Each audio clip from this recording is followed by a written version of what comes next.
झूठी खबर देना नाकाबिल जमानत जुर्म करार। इलेक्शन नेट के तहत किसी को भी इंतखाबी मुहिम चलाने की इजाजत नहीं होगी। सदर मुमलिकत आरिफ अलवी ने ऑर्डिनेंस पर दस्तखत कर दिए। गवादे के इलाके पसनी एयरपोर्ट रोड पर गर्ल्स कॉलेज के करीब धमाका, 2 अफराद जख्मी। धमाका के इसमें मोटरसाइकिल में नफ्स भी आ गया था।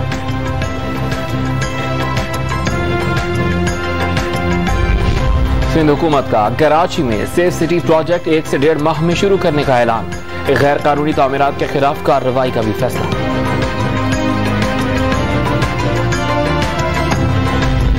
वज़ीर आला पंजाब उस्मान बुज़दार पतंगबाजी के वाकयात पर शदीद बरहम। पाबंदी के कानून पर सख्ती से अमल की हिदायत।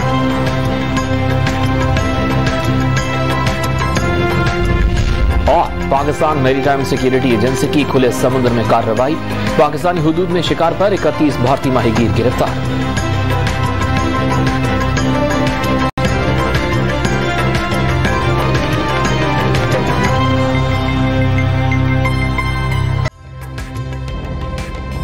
ताज़ा तरीन वीडियोस के लिए हमारा YouTube चैनल सब्सक्राइब करके बेल आइकन प्रेस करिए ताकि आपको मिले हर अपडेट सबसे पहले।